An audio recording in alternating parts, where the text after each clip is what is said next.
Hello, welcome to the International Institute of Anthropological Applications, a virtual institute created by the professional body Anthropological Association for Humankind. On this virtual platform, the Anthropological Association for Humankind, AAH, is offering courses. So this is the first course, Digital Ethnography, sorry, Digital Ethnography. And in this pandemic time, in this trying and tough times, and particularly people like anthropologists and other social scientists who are pursuing their research interests. So for them, it is really a tough thing, because if they want to go to the field sites to interact with the respondents and to collect the data, because of the social distance or physical distance, whatever you call. So because of this uncertainty and insecurity of this pandemic, this contagious disease. So the digital ethnography is the timely course to equip our anthropology students, scholars, and faculty, even faculty, so that they can go back and equip their students. So with that purpose, this International Institute of Anthropological Applications, IIAA, has come up with this course. And after this course, we are going to, whatever we learn in this platform, we are going to take up digital ethnography works, different topics, and after on the topic, so we will be, you will be given 3 months time to undertake research, digital ethnographic research, and after the drafting, and you are supposed to submit your draft, so that the final outcome we are going to publish in a small way. Because this is the first initiative on this virtual platform, which is newly created by the newly started organization. So this is an exciting journey for us. It's a lot of learning experience for me, particularly. Yeah. So you are welcome. Thank you for joining, registering with us for this course, Digital Ethnography. At this point, we are studying the book by Professor Sarah Pink and her colleagues. 6 others have written this book, and a very landmark book in the field of digital ethnography. So in that book, chapter by chapter, we are reading and trying to understand and the concepts used by the others while undertaking the digital ethnography in different locations, and their experiences, so that before we go to fieldwork, we need a theoretical foundations and a conceptual clarification, so that we will be equipped and filled with the confidence, so that we will look for, we can go and test those theoretical frameworks and see in our interested area of research how these the different frameworks, if not all, whatever the interested framework can be tested, and it is easier to interpret the world if there is a theoretical framework, so that we can understand culture and the digital mediation, how things are happening. So till now we have seen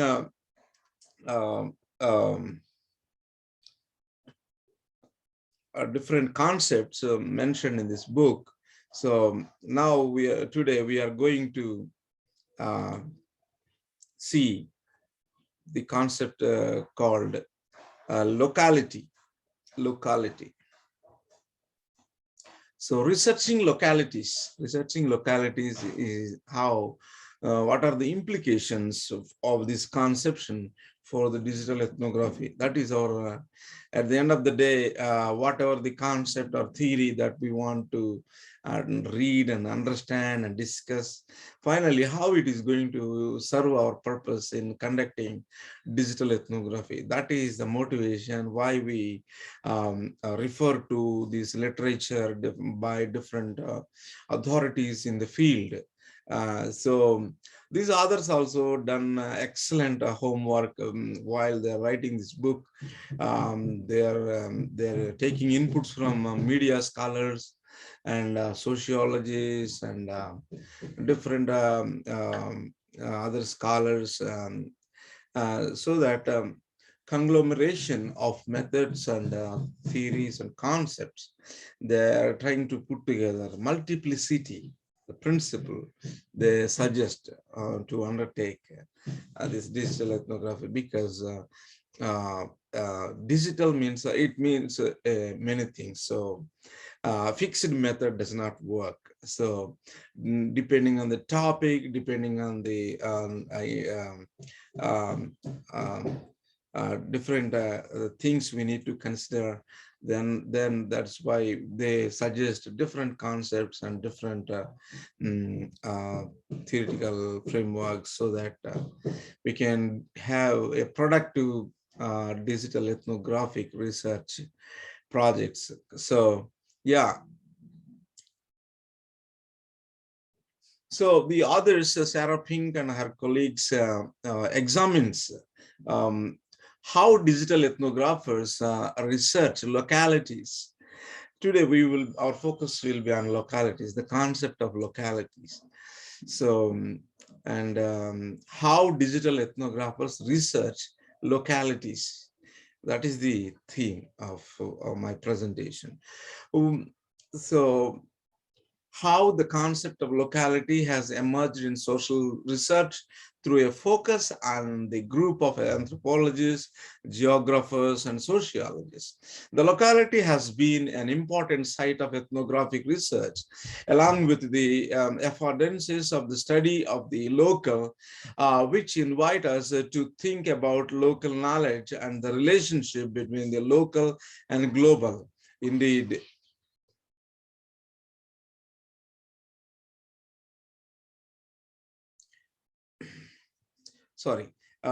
the locality has been an important site of ethnographic research, along with the affordances of the study of the local, which invite us to think about local knowledge and the relationship between the local and the global. Indeed, in contemporary theoretical and empirical context, the focus on the local and digital means a recognition of the local within its relationality to configurations of scale and place. The local places a question mark over how we might find, distinguish or research online localities, and or how localities spill over between the online or offline in ways that acknowledge there is partial merging. In this chapter, the authors outline how these issues have been approached in existing work, discuss how an ethnographic approach brings new insights to them.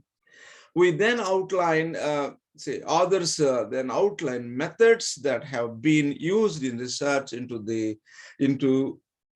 localities. In doing so, others focus on the examples of researching local uses of digital technologies in Malaysia, California's Silicon Valley, and in UK, slow cities. So they have 3 different locations where they have undertaken this digital ethnographic thing. So yeah. So anyway, what is the concept of locality? The concept of locality has been used across anthropological and sociological research in a number of ways.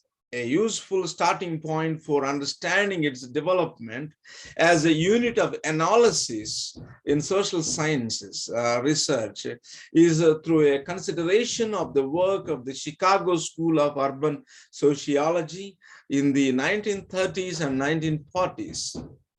William Foote White Street Corner Society, which was published in 1943, showed the benefits of undertaking intensive ethnography within an urban microcosm. It focused on a neighborhood and unpicked the social relationships concentrated in that area. White did not use the term, quote, locality, unquote, but his focus on the local is reflected in the 62 uses of the word local, quote unquote, throughout the book. Yes. So 62 uses of the word local he used in his book, William Foote White, in his Street Corner Society, which was published. So he suggested intensive ethnography within an urban microcosm. It focused on a neighborhood and unpicked the social relationships concentrated in that area. White did not use the term locality, but his focus on the local is reflected in the 62 uses of the word local throughout the book. Indeed, during the 20th century, a focus on community studies in both sociology and anthropology meant that it was a commonplace for ethnographers to go to particular and often geographically delimited localities and to stay in them for a determined period of time, and to stay in them for a determined period of time before leaving them to write up their findings. This approach was later critiqued through the quote, reflexive turn, unquote, in ethnographic practice that developed from the 1980s onwards, particularly through the claim that many studies were dominated by a masculine narrative and indeed to exploit participants rather than collaborative with them. Subsequently, new ways of considering locality has been proposed.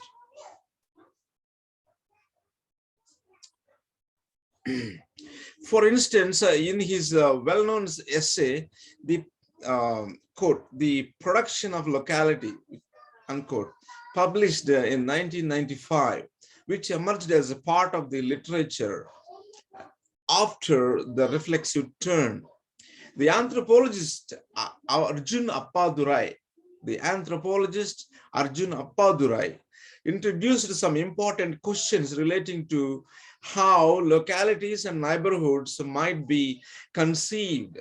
He regards locality as, quote, primarily relational and contextual, rather than as a scalar or a spatial, unquote. That is, quote, as a complex phenomenological quality constituted by a series of links between the sense of social immediacy, the technologies of interconnectivity and the relativity of context, unquote, which was published in this is taken from 1996, a book from the Arjun Appadurai.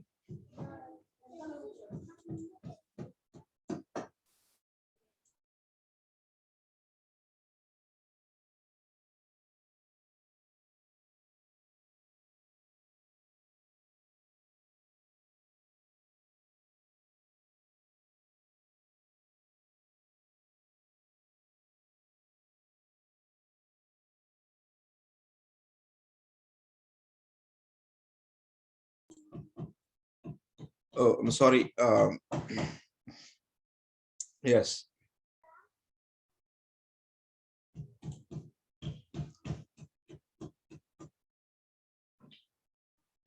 Yeah, Arjun Appadurai is from India, and he's a famous anthropologist in the world, one of the famous stalwarts of world anthropology in and today.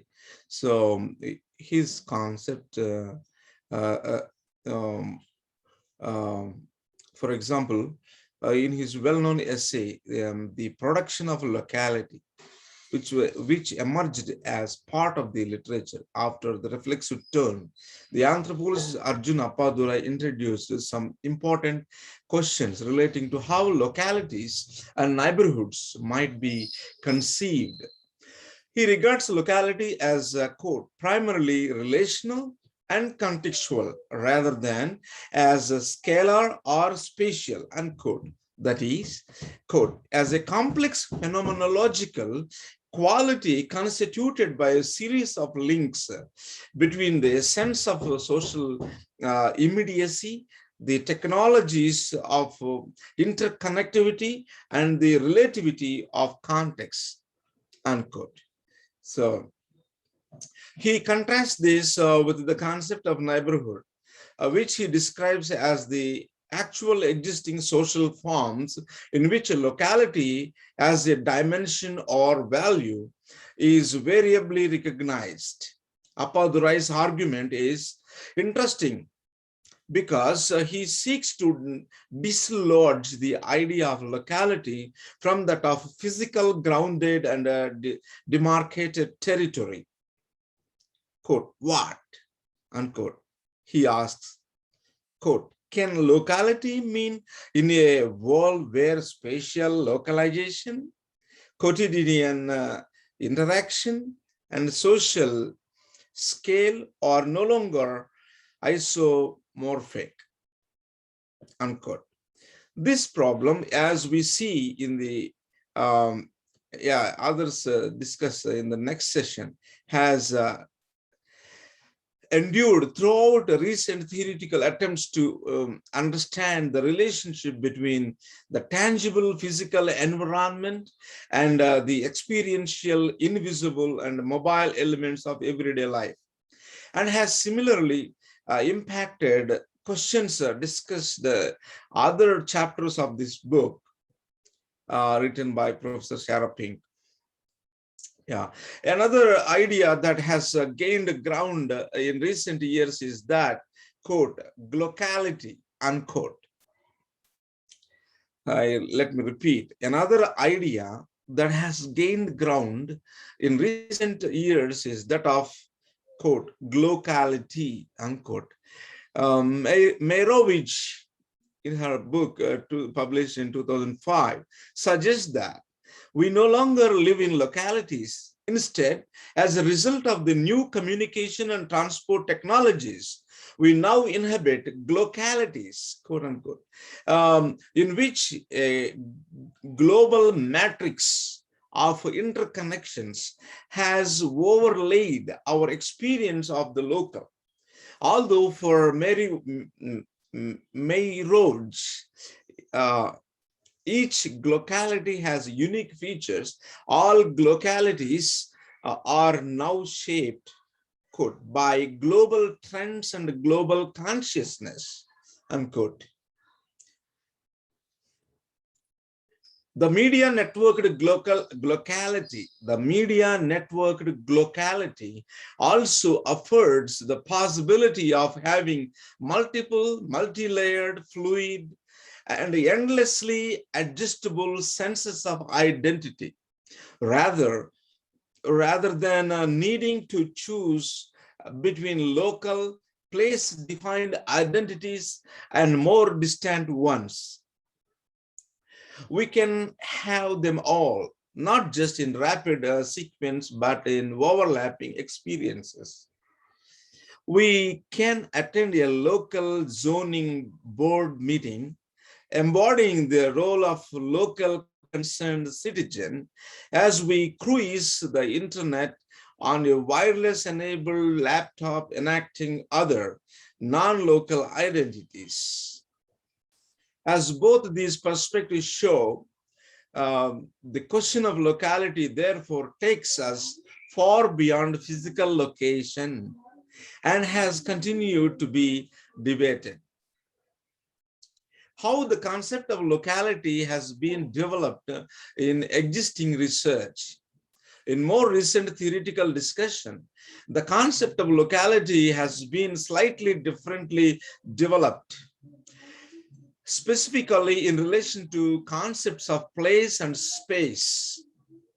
These terms tend to be used in ways that are inconsistent across different disciplinary and or theoretically oriented literatures, which can be confusing for readers unfamiliar with the development of these literatures. Here, we concentrate on how concepts of place have begun to be commonly used across literatures in human geography and anthropology. These concepts of place actually offers us a way to define locality so that it can be effectively engaged as a concept that refers to the local, but does not restrict the local in the ways already problematized by Appadurai, as we have seen above. Yeah, one of the most useful distinctions in the recent wave of discussions of place in human geography is developed in the work of Doreen Massey. She sees place as an quote, event, unquote. She sees place as an event or constellation of processes. So Doreen Massey, in her work, she sees place as an event or, quote, constellation of processes, unquote, often been defined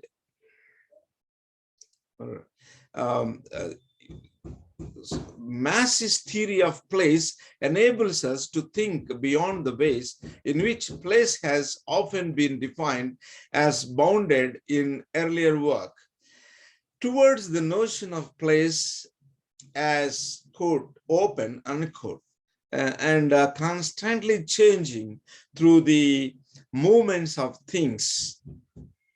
Using this notion of place as a way to consider how different things and processes come together to make place, we can subsequently redefine locality as representing environments as they are inhabited. As Sarah Pink in her work published in 2012 has argued, place and locality are different. Locality, as we use it here, refers to an inhabited place. However, this does not necessarily mean that locality is a physical entity or a category as it was in the sense of the Chicago schools' neighborhoods. Instead, localities as inhabited places generate particular qualities because they are forged precisely through the close relationships between their different elements. It is this closeness or intensity of their elements that makes them a coherent unit of analysis, in that they are somehow bound together into a unit that can be analyzed. This also means that localities are knowledgeable. This also means that localities are knowable by people in that they are places that are experienced as entities. This is an interesting statement. This also means that localities are knowable by people in that they are places that are experienced as entities. To make the concept of locality operational for geographers, to make the concept of locality operational for ethnographers, we also need to consider how we might use it to define how certain things are known and done and experienced in what we might think of as local environments. A focus on the idea, a focus on the idea of localities as known or knowable also helps us to consider for the people to inhabit them. For example, the concept of, quote, local knowledge, unquote, um, as Gadde mentions in his book published in 1973 as knowledge as developed by the anthropologist of development, Paul Sillito, 2007. A focus on the idea of localities as known or knowable also helps us to consider what to look for as ethnographers when we seek to understand definitions and the meaning of localities developed by the anthropologist of development, Paul Localities, for the let me repeat, a focus on the idea of localities as known or knowable also helps us to consider what to look for as ethnographers when we seek to understand definitions and the meaning of localities for the people who inhabit them. For example, the concept of local knowledge is mentioned by Gadde as developed by the anthropologist of development, Paul Sillito, enables us to understand how knowledge is particular and how expertise can be invested in the ways of knowledge, in the ways of knowing of people who inhabit and best know a particular environment.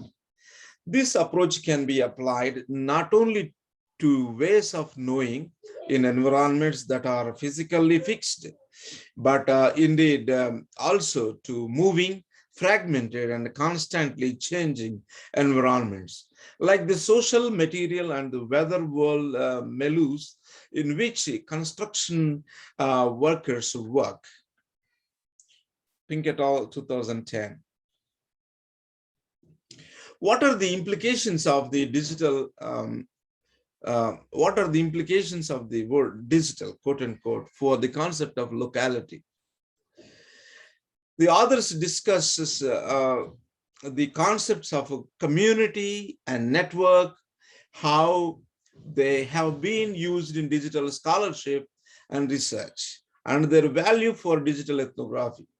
The development and use of these concepts, especially in relation to their engagement in digital and internet research, has been closely entangled with the concept of locality.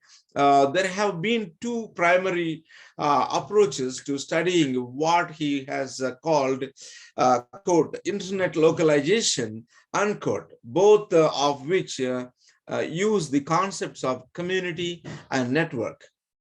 In his book, Postill, in his book published in 2011. The first of these concepts was developed in the field of applied research called community informatics. The first of these concepts was developed in the field of applied research called community informatics, in which researchers undertake a research and intervention process to identify the technological needs of a specific local community and seek to address them in collaborative, participatory ways that involve local people. Michael Gerstein, as a leading figure in this field, sees such local communities as, quote, the bedrock of human development, unquote. Gerstein published in 2004 in his book, this is mentioned. So this approach also has a political agenda, in that researchers in this field propose that local people need to be in control of community-based information and communication technologies, ICTs, in order to resist the advancement of global corporates capitalism. Without being empowered Gerstein and his colleagues suggest that such local communities are under threat. Gerstein et al. 2003. The second concept that is relevant here takes a rather different view to that of community informatics scholars and activists. This is the notion of, quote, networked individualism, unquote, advanced by Barry Wellman and introduced in our discussion of social worlds, which was discussed in chapter 6. This concept questions the very existence of locality-based communities, arguing that they are becoming obsolete. Therefore, according to Hampton and Wellman, whereas communities and streets and alleys, internet researchers are now imagining communities bound by bits and bytes. See, Postill, 2011. If we take the argument seriously that we now live in a world in which the digital and material domains of our lives are not separate from each other, but part of the same lives and worlds, this has consequences for how we think about localities beyond the idea of them being material and physically apparent elements of places that are knowable and that can be known, referred to, and identified. In this sense, we are arguing for, in this sense, the authors of this book, the Digital Ethnography, Principles and Practice, arguing that for the going beyond both community informatics idea and local communities exist, quote, on the ground, unquote, and need to be connected to IT for their own empowerment, and the idea that local communities found all over the world. Localities can be constituted through the technologies themselves, and the online, offline, or part of the same processes through which localities are produced, experienced, and defined.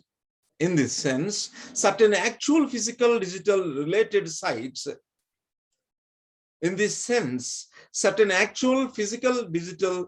related sites can be explored as forms of digital material locality. These might include activities and contexts that are thought of in a vernacular language as being related to neighborhoods, institutions such as schools and the local council wards. As example from everyday life is the UK music sharing website Lost.fm. The site's algorithms distinguish two main categories of significant others, namely, quote, friends, unquote, that is contacts, and, quote, neighbors, unquote, people with a similar taste in music based on their digital track record, not unlike Amazon's recommendation system. There is even a neighborhood radio based on the algorithms and the local knowledge of taste neighborhoods. Intuitively, the creators of Last.fm have recognized the crucial difference between two key sociological principles: proximity within social network and proximity in taste. In this case, musical taste. In effect, they have combined as algorithm-driven social network analysis with the correspondence analysis of Bourdieu's theory of taste. See D. Noe, published in 2003, to create two strong bonds between users and the site.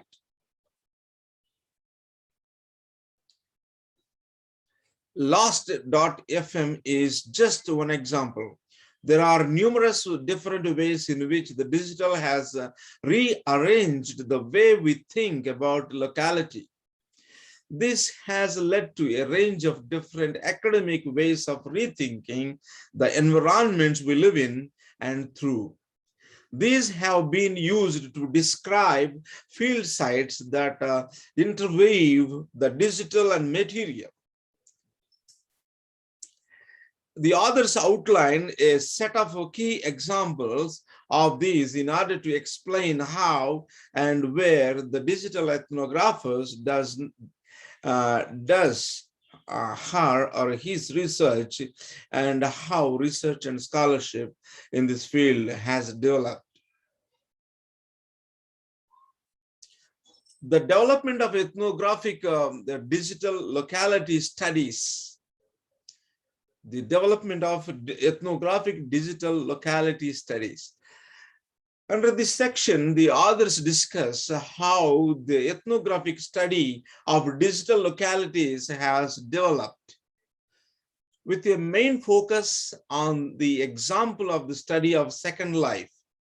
Earlier in this book, the authors have discussed Tom Bolstoff's 2008 ethnographic research in the 3D virtual environment Second Life. HTTP, this website, secondlife.com, in which he provides vivid descriptions of what it was like to actually, quote unquote, live and participate in the Second Life.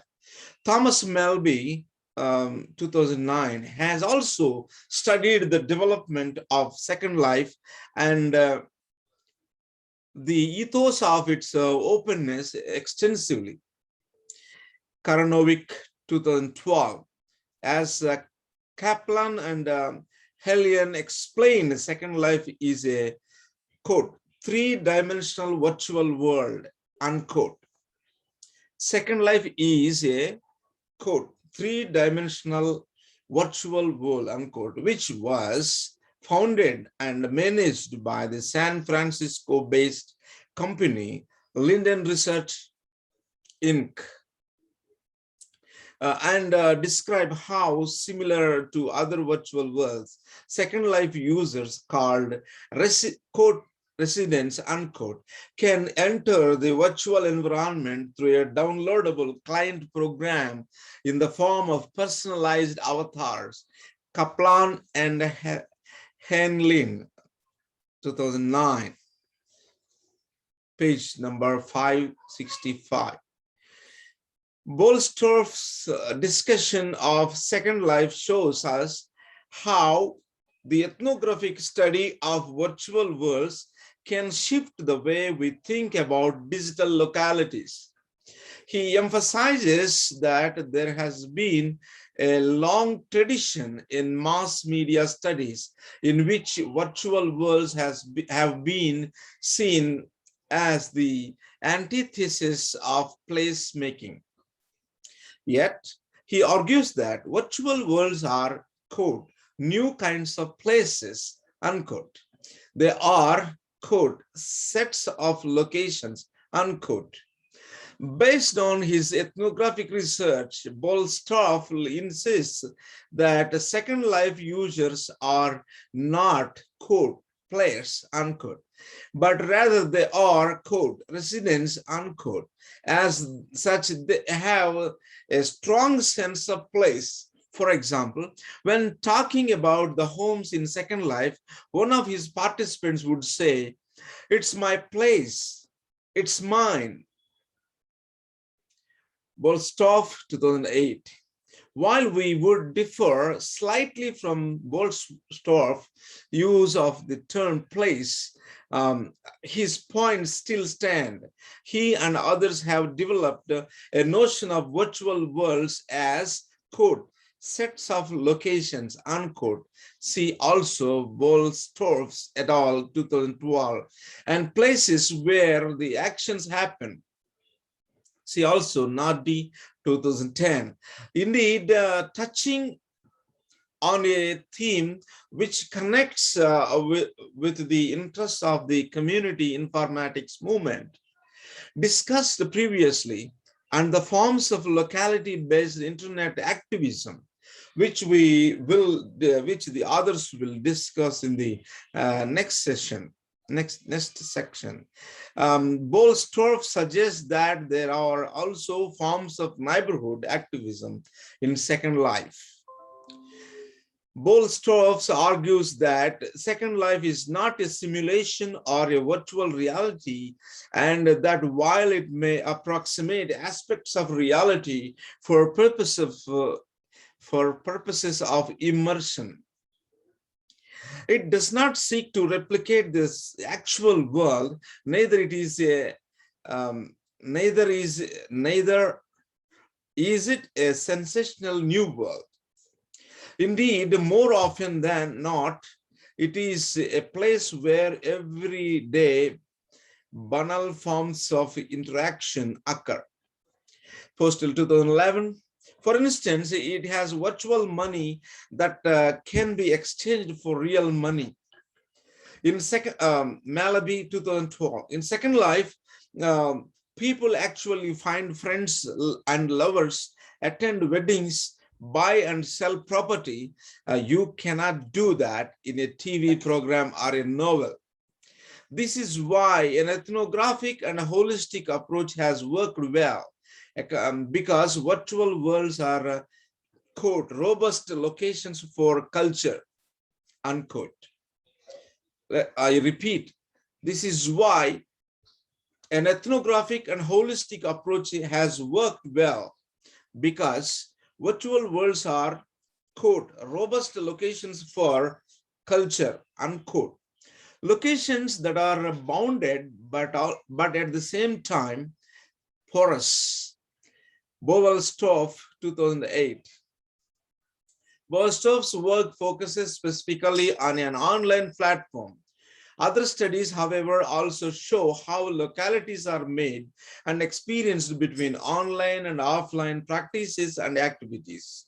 For example, we discuss in more detail how below the example of the formation of what Postill calls, quote, field of residential affairs, unquote. This is a specialist domain of practice and action mediated by the internet. In this particular instance, in Sandbag Jaya, a middle-class suburb of Kuala Lumpur, Malaysia, the concept has been engaged specifically to bypass the issues raised in Chapter 6 regarding the concepts of community and network. A field of residential affairs is there defined as that specialist domain of practice found in every locality in which various kinds of social agents, example, politicians, councillors, activists, journalists, religious leaders, and so on. And social formations, example, parties, lobbies, cliques, factions, residents, groups, mosques, etc. compete and cooperate over matters of concern to local residents, often via the internet. In sum, digital technologies and media have played a key role in shaping the nature of the immediate environments in which we live, making our local context and our local knowledge shift towards being something that refers not only to the material physical environment, but also to the digital. The implications of an ethnographic research to digital material localities. As our discussion above shows, although the concept of locality has been defined in different ways and has referred to online and offline contexts, it has often been associated with an ethnographic approach. Indeed, to know the local and to learn how local people has always been an ethnographic endeavor. The implications of a digital ethnographic approach to researching localities is to invite ethnographers to attend to the ways in which what is known by research participants and what is knowable are part of the world that is made up of qualities and affordances. I repeat, the implications of digital ethnography approach, to researching localities is to invite ethnographers to attend to the ways in which what is known by research participants and what is knowable are part of a world that is made up of qualities and affordances. These bring together the digital and material to create a new ways of knowing and being. Wow, this is an important statement. Let me repeat it. These bring together the digital and material to create new ways of knowing and being. This includes, for example, asking what ways of knowing and forms of human action are engaged through the relationships between the kind of visuality and of the online that Bell Storff and others write about, and the visual material experience of standing in a society, standing in a city street.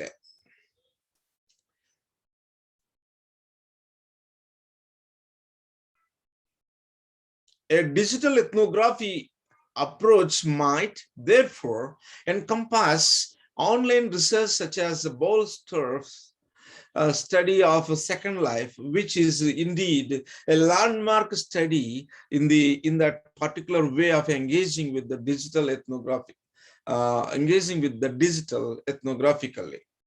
I repeat. A digital ethnography approach might therefore encompass online research such as Bell Storff's study of second life, which is indeed a landmark study in that particular way of engaging with the digital ethnographically. Yet, following our broader focus on bringing the digital and material together as part of the same world, unquote, we also invite readers to consider how researching a locality becomes an experience developed in the following sections demonstrate. As examples developed in the following sections demonstrate local issues and activisms, ways of representing the experience of locality, and ways of coordinating and acting in localities in a contemporary context happen in ways that weave together digital, material, and weather worlds.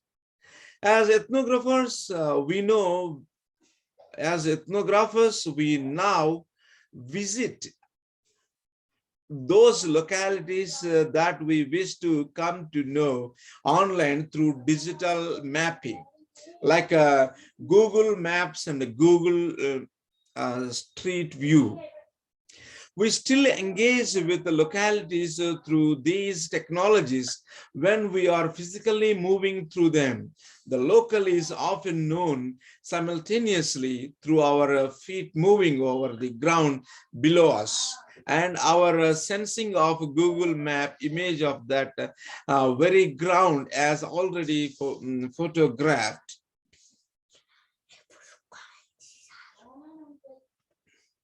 Ping 2011. These new visualizations technologies thus change the ways in which we come to know locality and share these ways of knowing what local people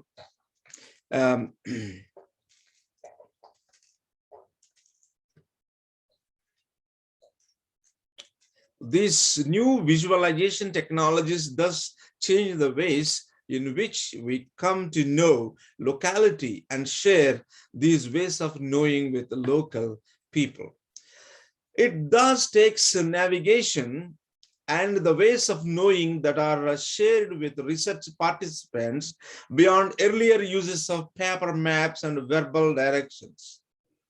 Digital ethnographers have also begun to take into account the diachronic or historical dimensions of their research, Postill 2012b. For instance, the anthropologist and activist Jeff Juris 2012 has studied the uses of social and mobile media during Occupy Boston. Juris coins the notion of, quote, logic of aggression, unquote. See also Montreal 2011. To distinguish the form of participation facilitated by local media. Sorry.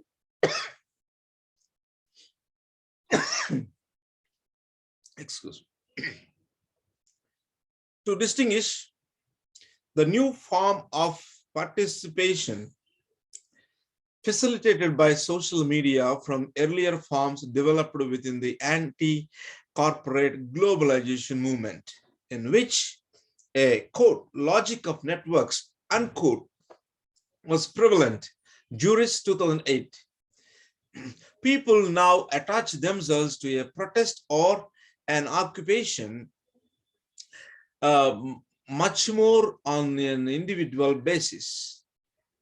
I repeat, people now attach themselves to a protest or an occupation much more on an individual basis and not because they have been recruited into a network.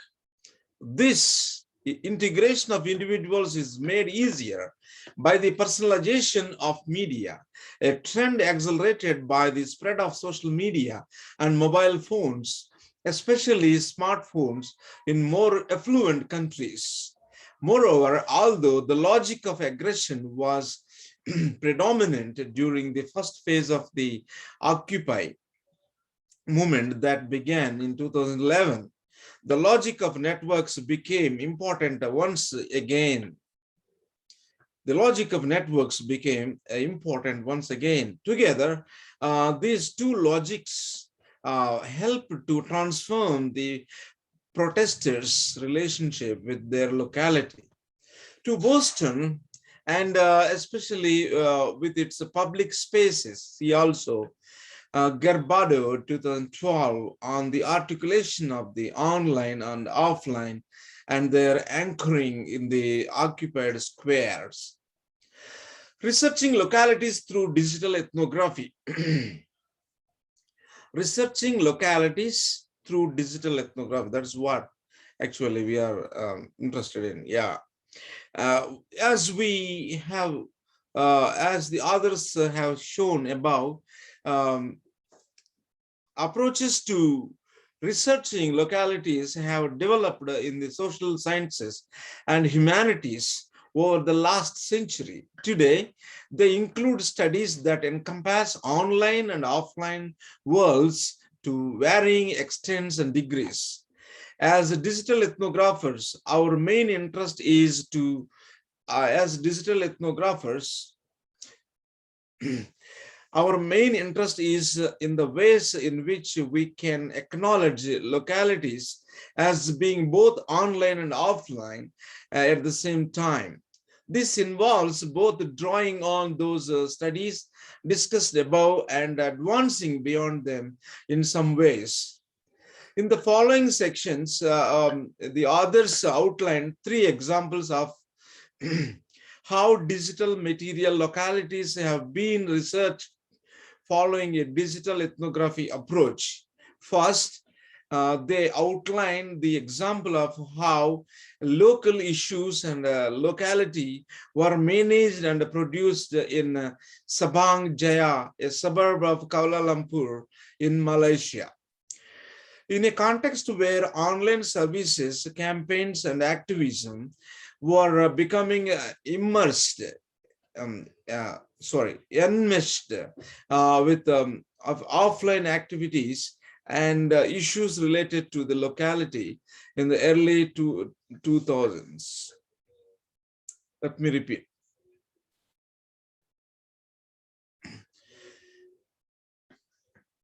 Others give an example of how local issues and locality were managed and produced in Sabang Jaya, a suburb of Kuala Lumpur in Malaysia, in a context where online services, campaigns, and activism were becoming enmeshed with offline activities and issues related to the locality in the early 2000s. Next, the others discussed the example of the production of lived spaces in Silicon Valley in California. Their third example reflects on how the digital and analog were interwoven in the ways that slow city activists in the UK and Australia produced locality in their towns. Researching localities in Malaysia through diachronic ethnography, the municipality of Sabang Jaya was created in 1997, coinciding with the Southeast Asian financial crisis that led to the deep political crisis in Malaysia and to the onset of the reformacy movement. The municipality of Sabang Jaya was created in 1997, coinciding with the Southeast Asian financial crisis that led to the deep political crisis in Malaysia and to the onset of the reformacy movement in 1998. Although internet penetration was still low in Malaysia at the time, it played an important role in the reform movement as an alternative means of information, opinion, and mobilization, especially among the elites and suburban middle classes. About 2001, Postill 2014a.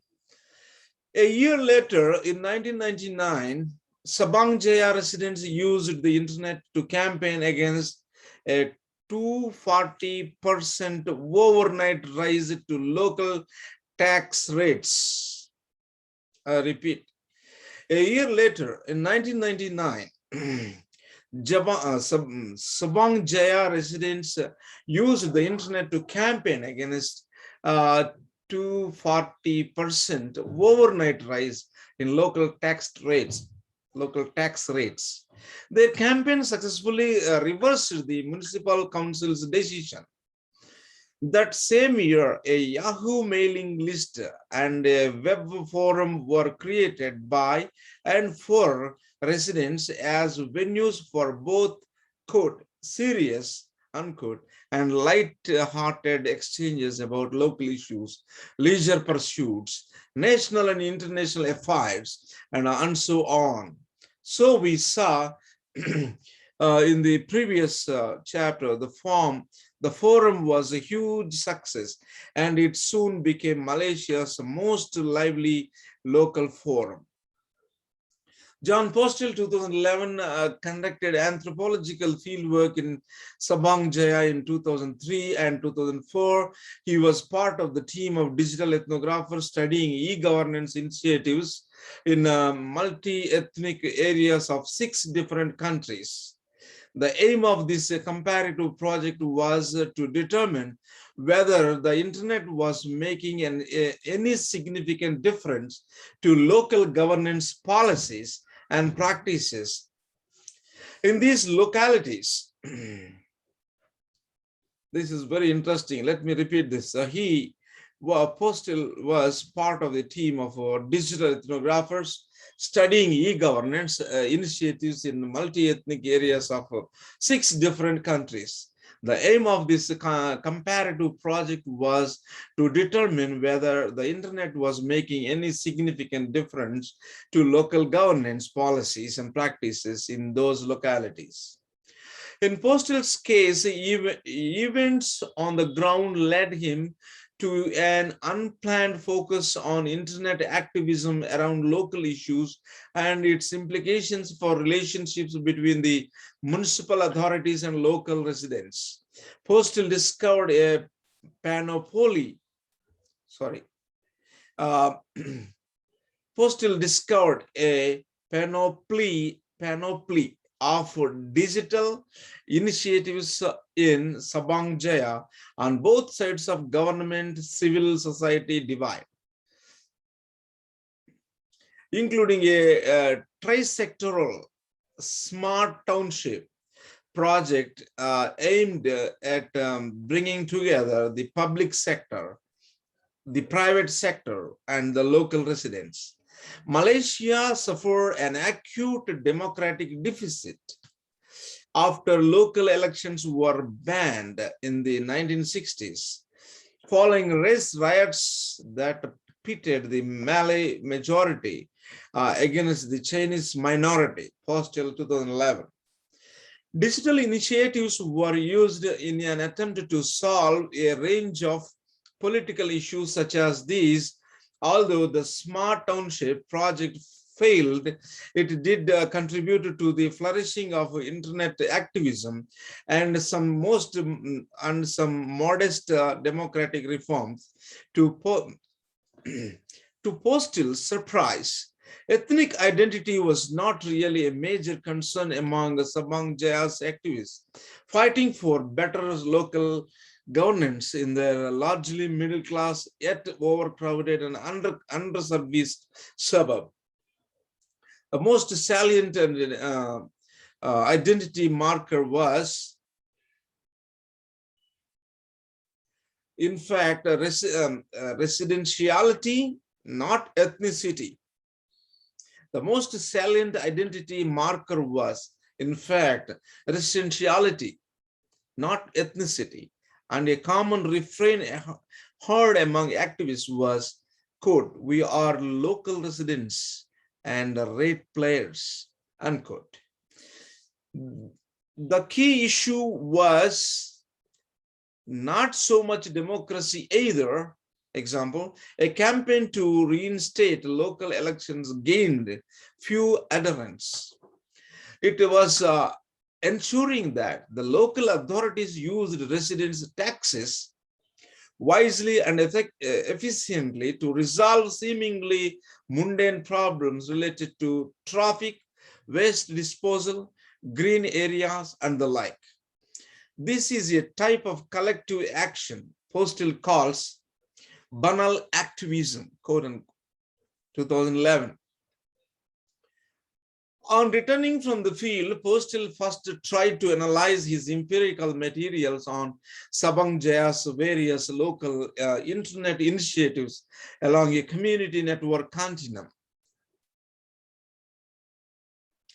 With the communal projects at the end of the spectrum and network-like projects at the other. However, this soon proved to be a dead end that did not do justice to the fluidity and heterogeneity of conditions on the ground.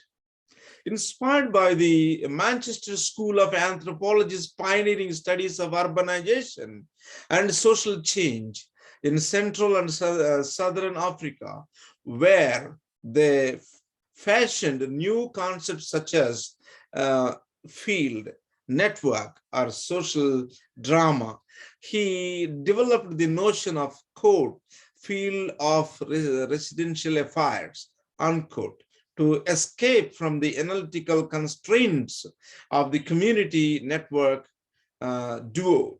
Community network duo.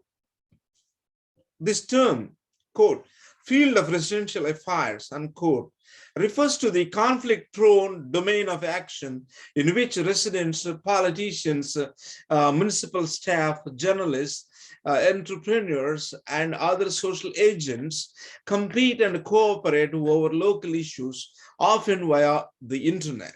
Postill 2011. Postill followed up his 2003 to 4 fieldwork in Sabang Jaya with the part-time online research in the UK until 2009, as well as online archival research reaching back to 1999. The result was a, quote, diachronic ethnography, unquote, spanning 10 years, Postill 2012b. Increasingly, during several breaks from the field in the UK, he was often actually able to be a more active participant with the broader range of residents via the lively web forum than when he was physically in Sabang Jaya, where he was busy interviewing people and attending events with the narrower segments of the population and the local elites. In addition, the broadband connection was faster and more reliable in the UK than in Malaysia. Ironically, Postill felt closer to the local residents where he was 10,000 kilometers away from the township than while physically being there. Gadde, 1988. You see here Postill's experience while he was there in the physically present in the field site. He was busy interviewing individuals and attending some meetings. But whereas even though he was 10,000 kilometers away from his field site, physical field site, he was very actively participating in the internet-based forum discussions and gathering data, and also going back up to 1999, conducting diachronic ethnography. That means past 10 years, what are the happenings, or what are the trends, and he started observing the archives and doing research, all these things. So yeah.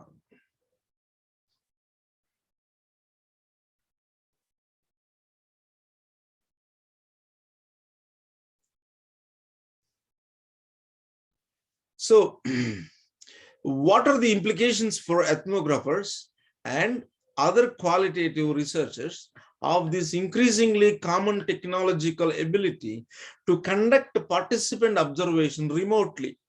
This is the important question, very useful question for our context. What are the implications for ethnographers and other qualitative researchers of this increasingly common technological ability to conduct participant observation remotely? Is remote ethnography as valid a mode of inquiry as traditional co-present ethnographic research? This is another important question. After all, being there has been sine qua non of ethnographic research since Malinowski's fieldwork revolution, Gadde, 1988. What does, quote, being there, unquote, mean today? What does being there mean today, particularly among these suburban middle classes, when ethnographers and their research participants alike have a range of telematic media at their disposal? Does this state of polymedia Madino and Miller 2011, does this state of polymedia destabilize earlier notions of what counts as ethnographic fieldwork? Very important question. Where are we when we Skype research participants across 2 or more locations? Are we in a virtual third place, akin to second life or in several physical places simultaneously? Very interesting questions. We cannot answer all these questions here in a detail. The others says, the others say they cannot answer all these questions here in any detail, but clearly the notion of quote being there unquote required some unpacking. With the widespread adoption of digital media in recent years, others are now in a position to discern to at least 4 fundamental ways of being in the field. First, one can be there physically, co-presently, interacting with the research participant face-to-face, or indeed side-by-side, back-to-back, and so on. See Postill 2008. Second, the ethnographer can also be there remotely, that is, via Skype, streaming, chart pads, and other telematic media. Third, we can be in the field virtually in a quote third place unquote, that is neither our present location nor that of our interlocutors, for example, via mailing lists or a web forum, a 3D real-time game, and so on. Fourth, ethnographers and their participants can be elsewhere imaginatively after the fact through digital stories or images found on blogs, social media, video sharing sites, and so on. To add another layer of complexity to this heuristic scheme, these modes of being can be combined in potentially infinite ways. For instance, it is commonly nowadays for ethnographers or their interlocutors to use their mobile devices while in the presence of others, sometimes interrupting the flow of conversation several times in the course of an interaction, or adding a physically absent interlocutor to the conversation through a real-time connection. Stored images or video of them, or a combination of these formats, all modes of digitally mediated presence or absence entail a trade-off. Digital ethnographers will typically switch and mix among these modalities in the course of their ethnographic research, often without having the time to pause the process as it unfolds, let alone catalog and analyze all such instances in the post-fieldwork phase. In other words, this mixing and switching in our ways of being there has become almost fully naturalized. Sorry. In other words, this mixing and switching in our ways of being that has become almost fully naturalized. It follows that others should abandon the received anthropological notion that unmediated physical co-presence is inherently superior to or more legitimate than other forms of being there. In fact, there are certain situations in which we can learn more by following a Facebook exchange about a local issue or the live streaming and tweeting of a local event from our homes thousands of miles away than if we had been there at the time. As Postill found when researching the digital practices of activities in Malaysia and Spain, the crucial point here is triangulation, that is the ethnographic imperative to gather primary and secondary materials on a given question through a rich variety of sources as possible, including the ever expanding ways of being there. Relying solely on physical co-presence, non-digital fieldwork, or telematics is still theoretically possible, but in most research settings, it would no longer make epistemological sense to do so. So this is the importance of digital ethnography. Yes.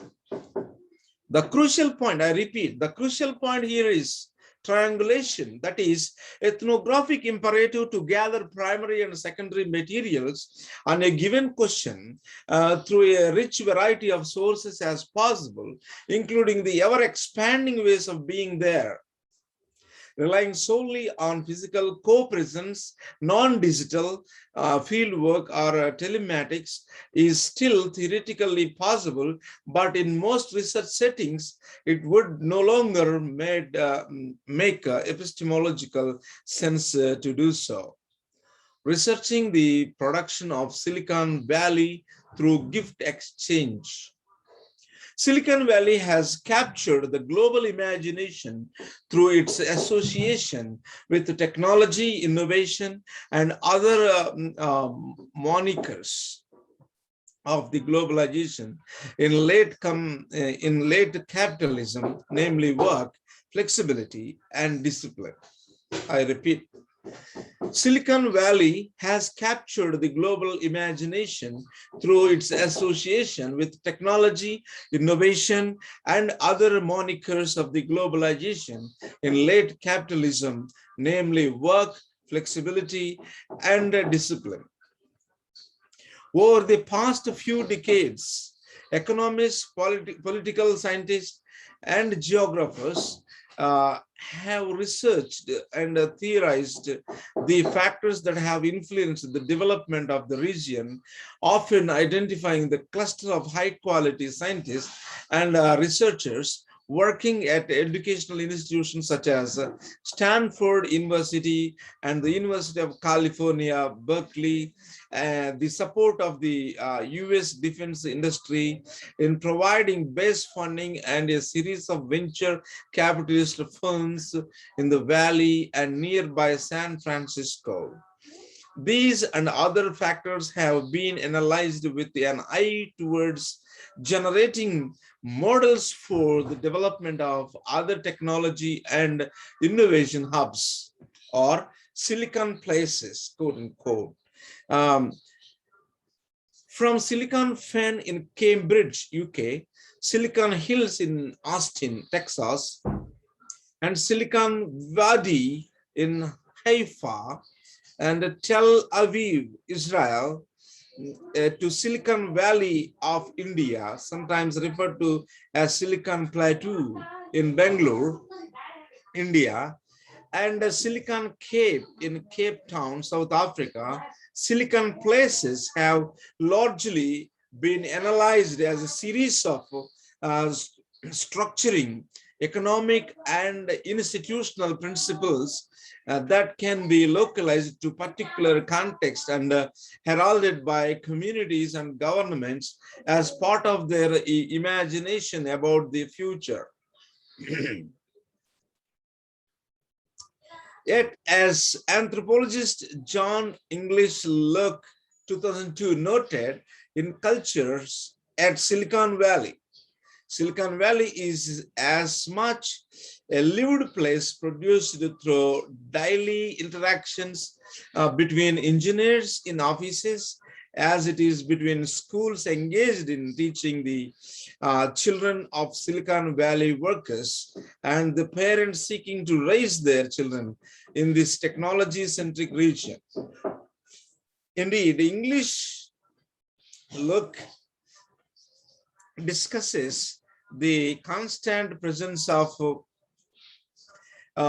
phone calls during dinner, programming on the weekend, and logging into work for a few hours after putting the kids to bed as a way of life for many of the region residents. The post-boom era, 2002, further reconfigured this incorporation of the Silicon Valley ethos of work and innovation into domestic life as companies downsized and made their employees redundant, creating a culture of independent contractors and consultants working from home. During her research on young people and informal learning on digital youth project, see Ito et al. 2009 and 2010. Here the Horst used the interviews and the dairy studies to focus on how the moral economies of technological innovations, to focus on how the moral economies of technological innovation and the corporate capitalism which underpins its production come to dominate everyday life in Silicon Valley, Horst 2015. Given widespread aspirations to reproduce and replicate Silicon Valley around the world, Silicon Valley is a particularly important, if not particular, place to explore the dimensions of media and technologies in families. As the map, a calendar of business and companies who call Silicon Valley home illustrates technology and the IT industry that buttresses it or parts of Silicon Valley identity. There is a deep identification among these companies and professional families who work for them.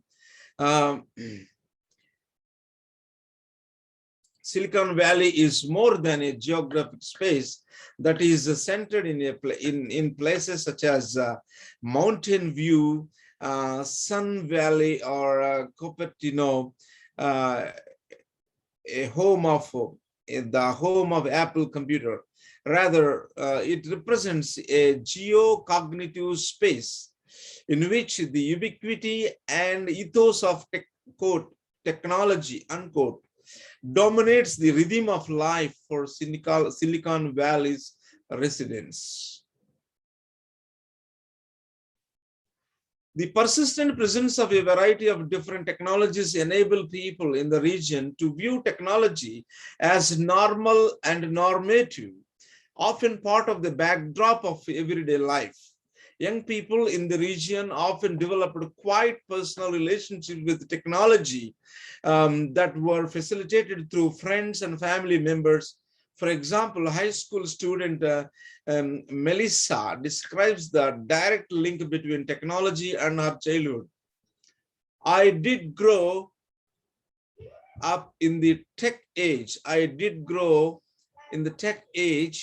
And my dad is the tech industry, so that helped.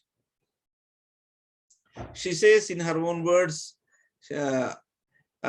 I did grow up in the tech age, and my dad is the tech industry, so that helped.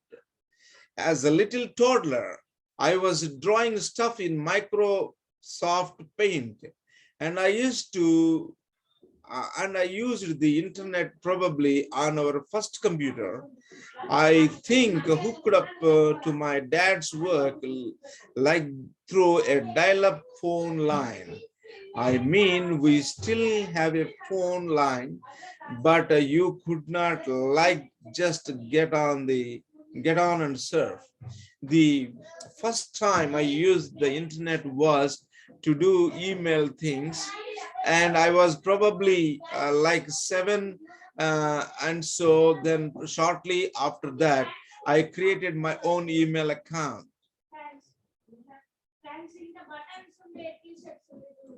Ani ఇక్కడ ఆ goal అంతా ఇక్కడ record అవుతుంది, కొద్ది door ఏమ్మా ఇప్పుడు ఉంటది.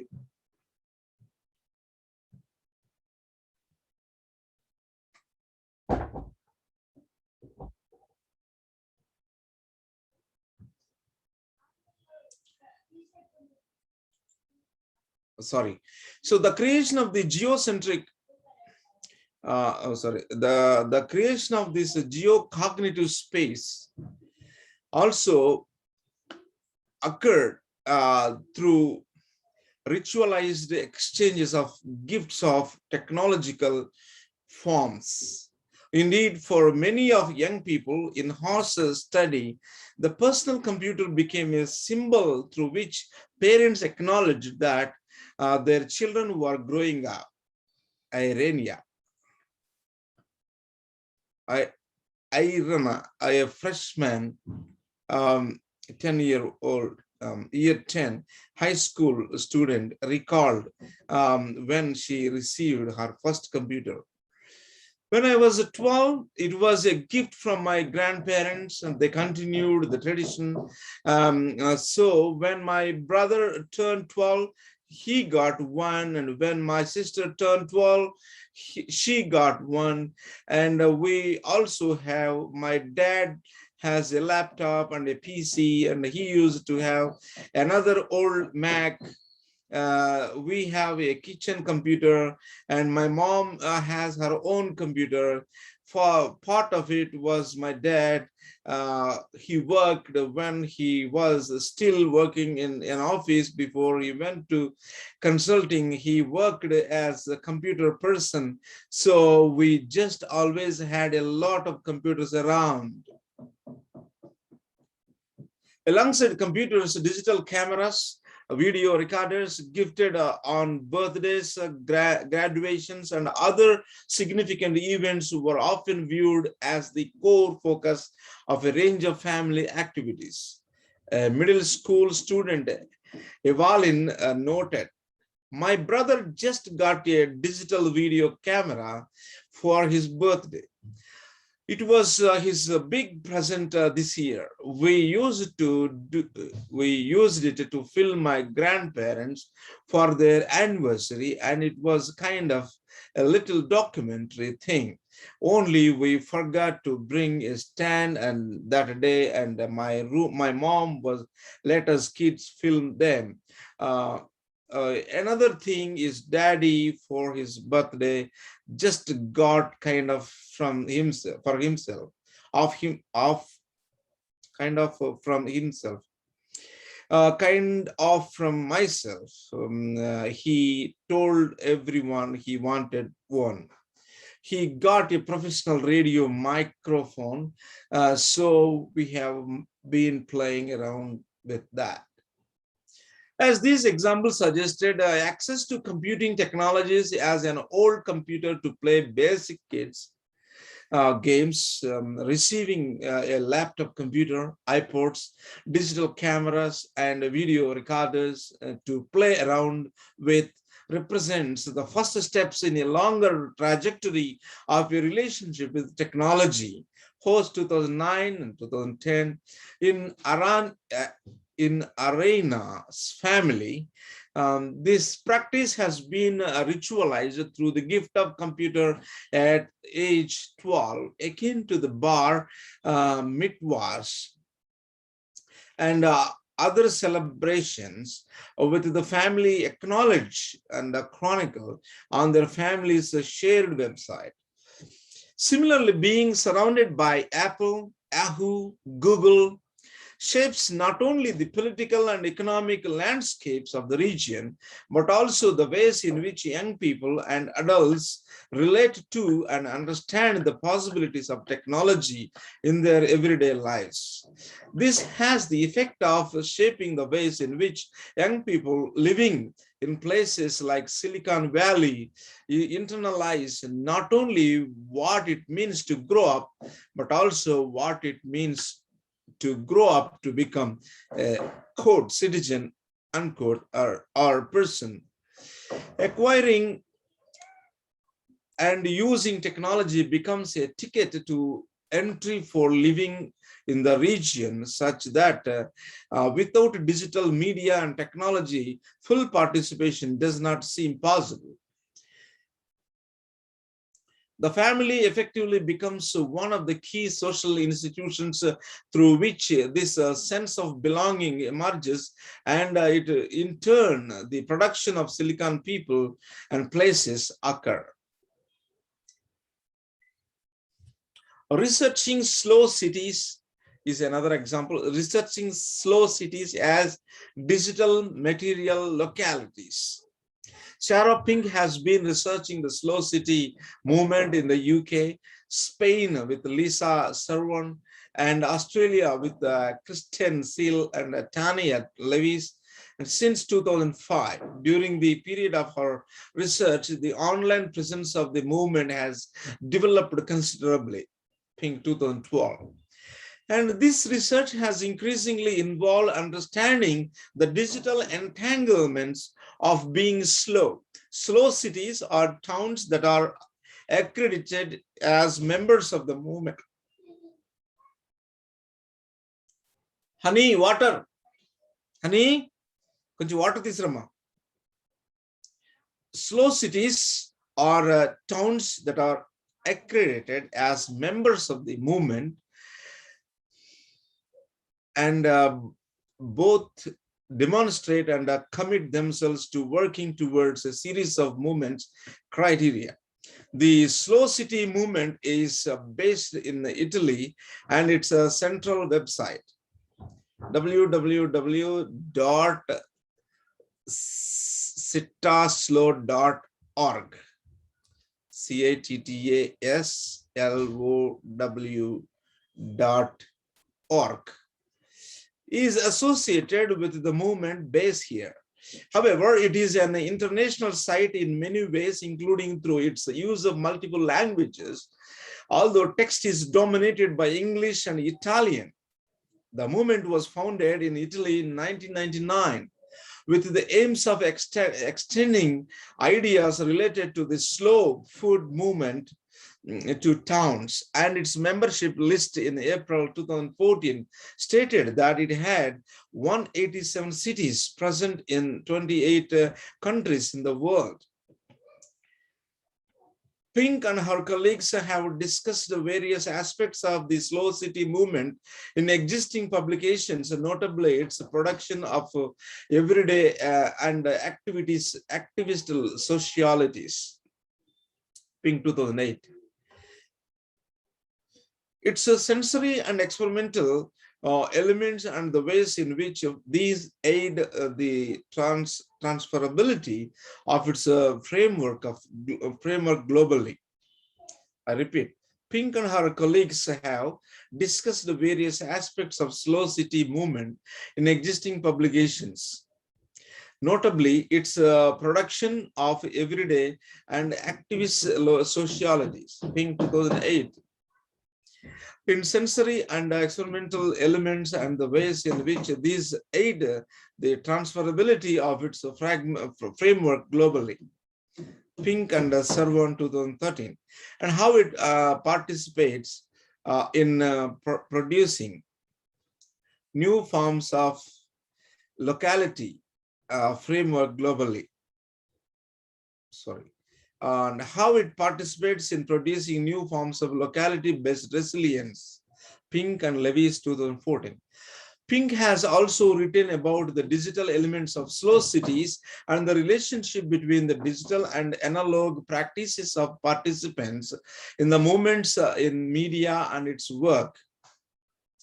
In the movements and in local events. Pink 2012. Indeed, as Pink has shown, the slow city movements does not engage digital media in its work in the same ways or to the same extent as do the quote digital culture unquote oriented groups of activists whom we also discuss in this book, such as the free culture movement and the indignados.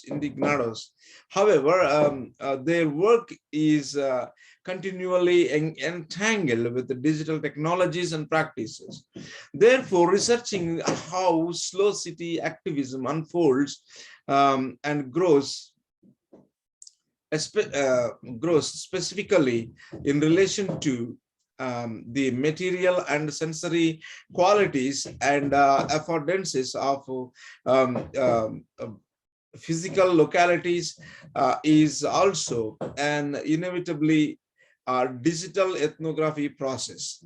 Indeed, when research is not about the digital per se, digital ethnography enables us to attend to those layers of life that are inevitably and inescapably implicated with the digital technologies and experiences and environments, and to recognize the importance of these entanglements. In this example, we reflect briefly on two instances in slow city research where an ethnographic approach brought the digital to the fore in ways that were not necessarily expected.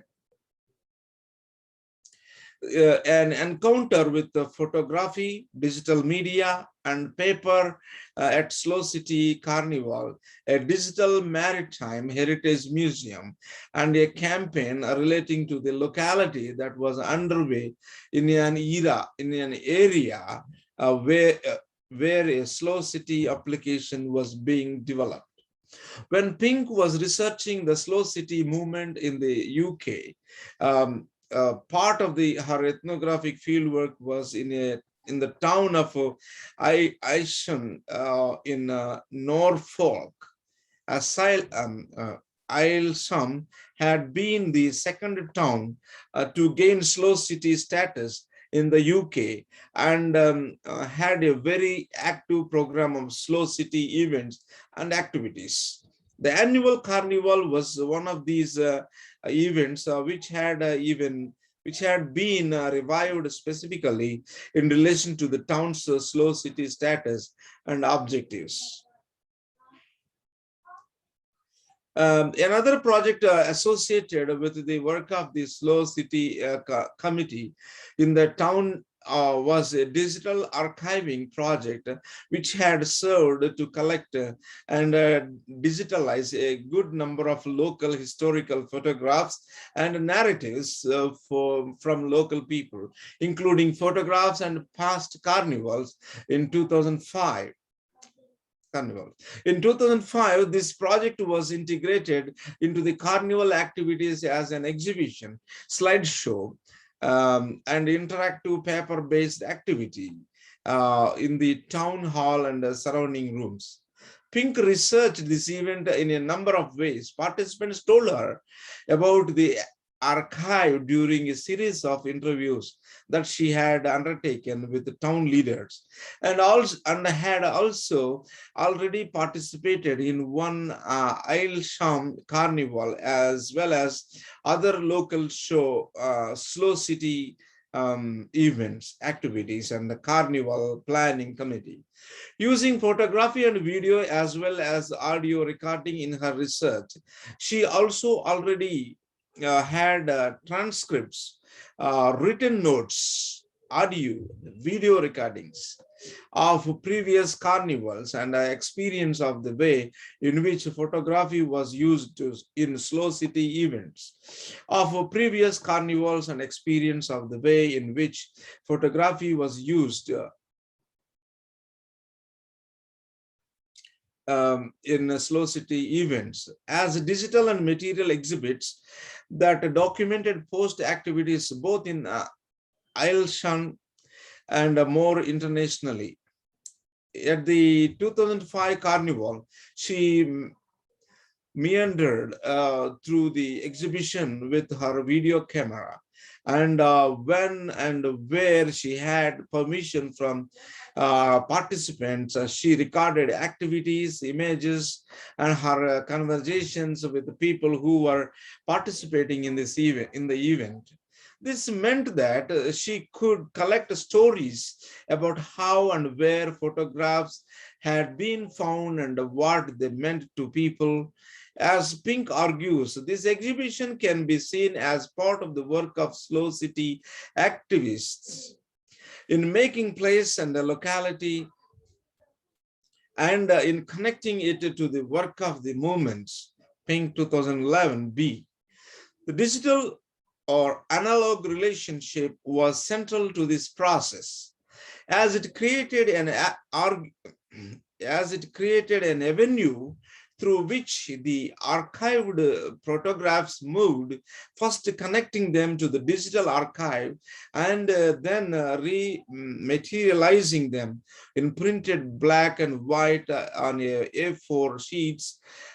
This reconnecting them to the locality by asking local people to write notes on them, identifying the people feature. As this example shows, the ways in which digital technologies are present in people's visual practices vary in terms of their extents and their visibility. Indeed, we often find that digital forms imitate the pre-digital, or that they are implicated in processes that might look just the same as analog practices.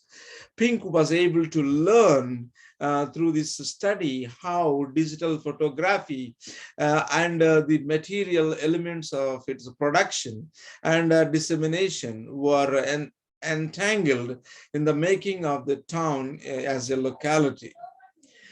They drew together in a set of activities that combined digital technologies, analog photos, and paper printouts, historical and contemporary images, and narratives of the local, collecting photographic and narrated memories, and investing these into a future-oriented digital archive. As such, we can see how the local in this instance was made, established through its history, and formed part of a vision of the future, vision for the future, which was framed by the principles of the slow city movement. In their publication, Pink 2013, Pink and Servan 2013, Pink outlines her experience of going to a maritime heritage center in Slow City in northern Spain. The ethnographers Tom O'Dell and Robert William have suggested the metaphor of composition as a route to understanding ethnography, and it seems particularly appropriate in this sense to consider how the local was constituted. Here again, the Heritage Center was created through digital and material elements that produced a composition of the local. This included evocative audio and images of stories of the sea, and as she describes elsewhere in more detail, a material boat which was combined with a journey through a digital sea. Oh, interesting. This included evocative audio, images of stories of the sea, and as she describes elsewhere in more detail, a material boat which was combined with the journeys through a digital sea. Different medium, technology, each different medium, technology, and material, sensory or affective strand of these compositions became entangled to create a series of statements about sensations of the local, while as a whole they created a composition of locality. The task of digital ethnographer is unravel. The task of the digital ethnographer is to unravel such compositions. Sorry, let me repeat this statement. The task of the digital ethnographer is to unravel such compositions and to recompose them through their ethnographic practice, this time with their interpretive notes and framing ideas woven in. Slow city leaders in some towns also engage more explicitly with the digital media when developing a sense of locality. Another example is based on the work of Pink and Lewis in Dandenong Ranges a short drive outside Melbourne in Victoria, Australia. At the time of Pink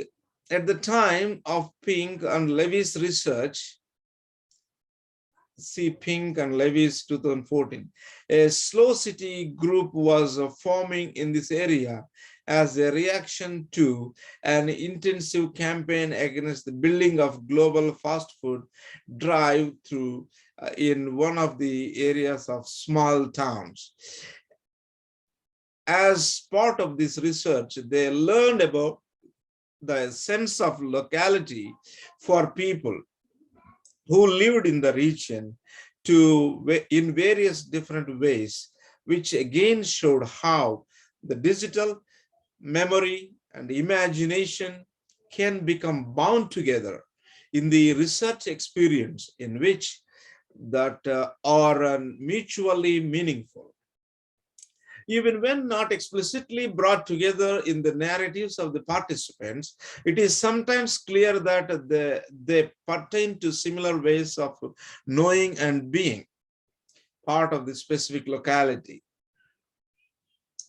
Pink and Lewis focus on how the slow city movement creates forms of resilience in local contexts. Pink and Lewis 2014. They discuss two examples that bring to the fore the ways in which local people who were campaigning for area experience the natural environment of the Dandenong Ranges and what they felt about it.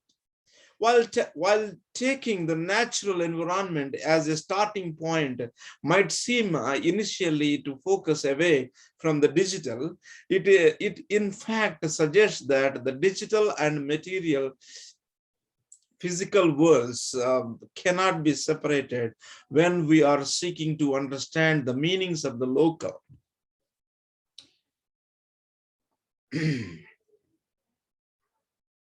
I repeat, while taking the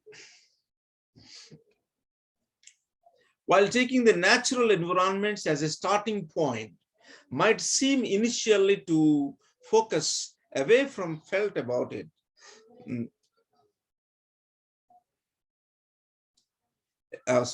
While taking the natural environment as a starting point might seem initially to focus away from the digital, it in fact suggests that the digital and material physical worlds cannot be separated when we are seeking to understand the meanings of the local. The first research movement in which this emerged was at the beginning of the researchers' work in this area. They attended a rally against the fast food restaurant along with the good number of local people who walked down a stretch of a main road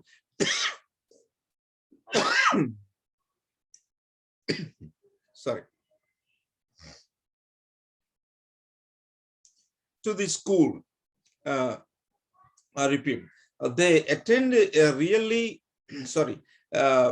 they attend a rally against the fast food restaurant along with a good number of local people who walked down a street of the main road to the school, which was close to the proposed site and where the protest events continued. Before this event, while investigating it online, the researchers found the video to Tacoma Gnomes Call to March, which was later to go, quote, viral, unquote. Postill 2014b on viral reality.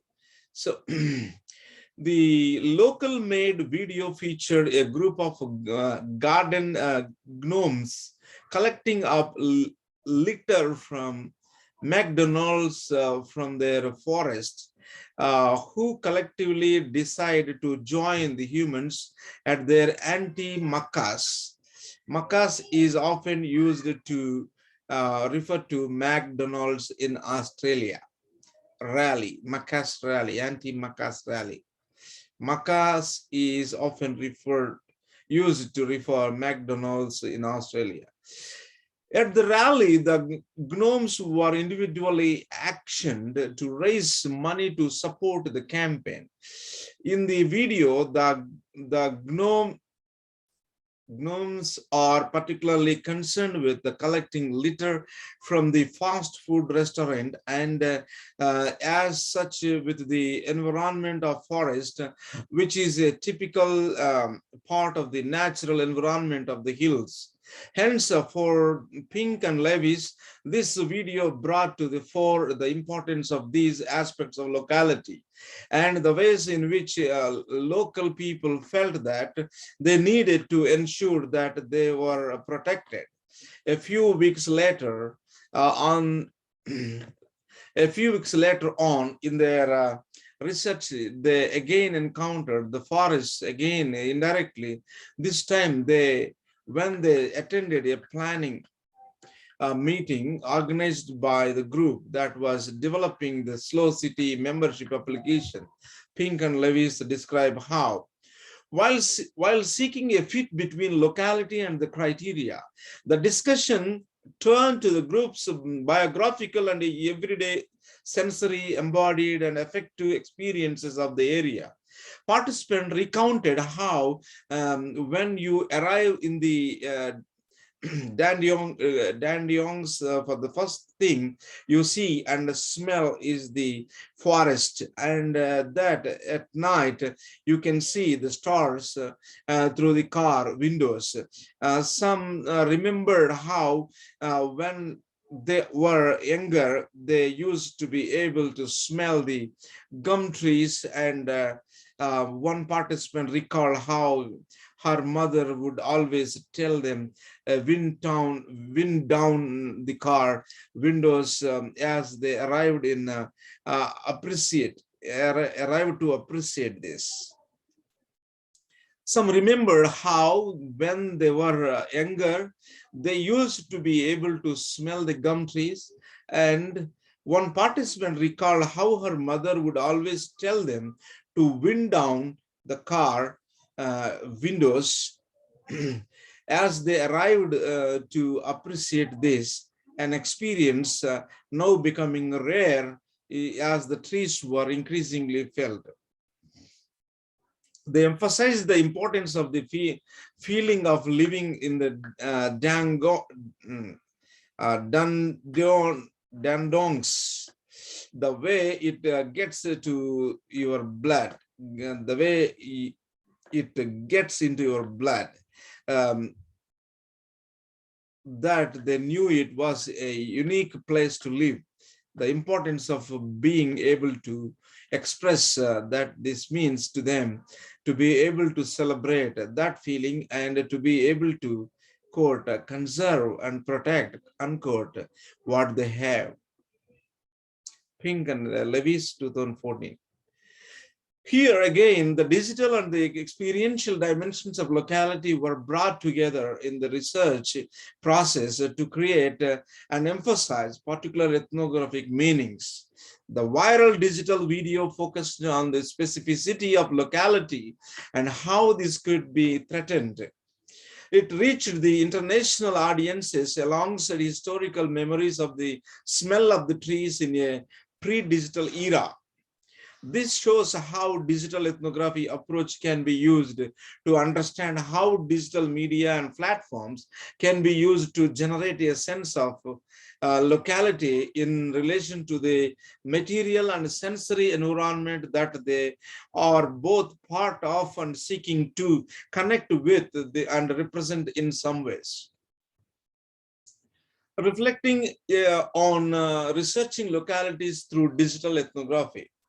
Reflecting on researching localities through digital ethnography. Three main themes. The first two ontological, the third epistemological, run through these empirical examples. I repeat, three main themes. Reflecting on, when we reflect on researching localities through digital ethnography, three main themes emerge. The first two are ontological. The third is epistemological. run through these empirical examples. First two examples are ontological, and the third example is epistemological.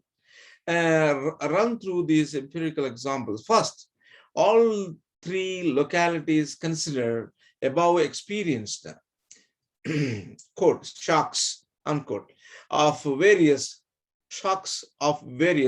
kinds that shaped their respective digitally mediated processes of place making, on how exogenous shocks shaped social fields. See Fligstein and McAdam 2011. We could call them formative shocks. Thus, Sabang Jaya residents were appalled when their municipal council raised local taxes overnight by over 200%, and they swiftly organized a sophisticated internet campaign that overturned this decision. As a leading local activist put it, we were furious, but before we could take up the matter with the council,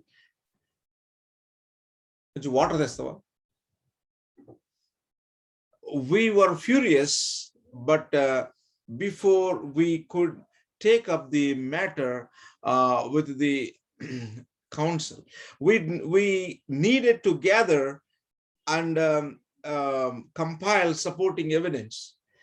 Using the internet, we set up the residential database to compile data according to the type of houses, the assessment rates residents were paying, their contact numbers, and so forth. Within 2 weeks, 50% of the community responded. The collective effort yielded a 20% reduction across the board. That was one of the milestones that proved how effective the internet was. Jeff Owe quoted in Postill 2011. Similarly, local residents in the picturesque Dandang's ranges outside Melbourne, Australia, made creative use of internet in their case by means of a witty video that became a quote niche viral unquote Postill 2014. To oppose the presence of McDonald's restaurant in their midst. In the Silicon Valley example, there is no mention of local activism, but in Silicon Valley example, there is no mention of local activism, but we do gain a glimpse into the profound lifestyle consequences of the Valley's dot-com crash of 2000s, when Horst explains how companies downsized and made their employees redundant, and creating a culture of independent contractors and consultants working from home. Something similar was experienced after the 1997 Asian financial crash by many Sabang Jaya residents.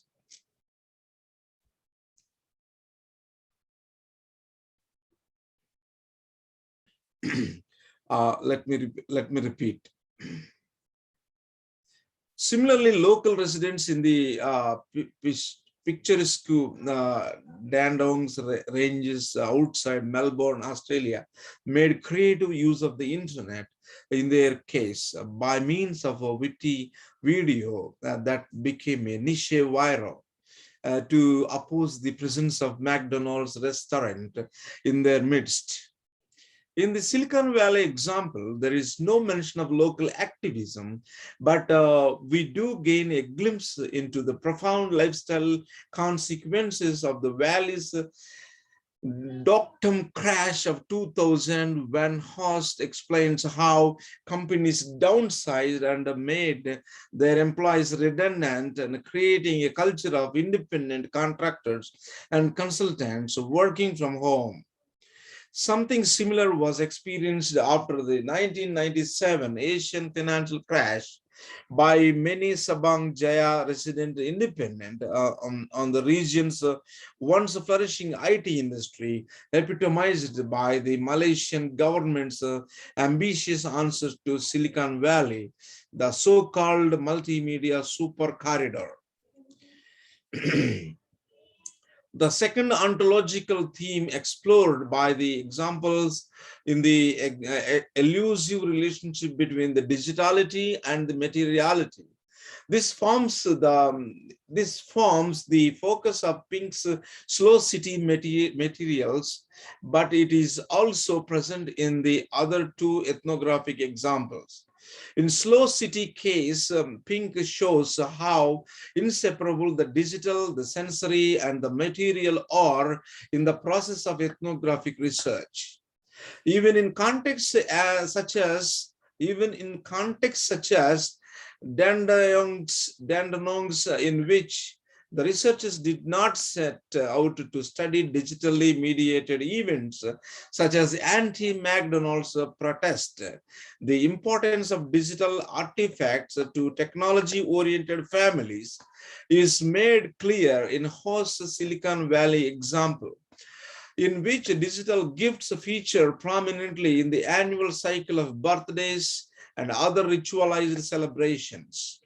In the Sabang Jaya case, materiality emerges in yet another guise, namely as the taken for granted basis of a great deal of suburbs banal activism around the infrastructural woes such as missing pedestrians crossings, uncollected piles of rubbish, or unpaired playgrounds.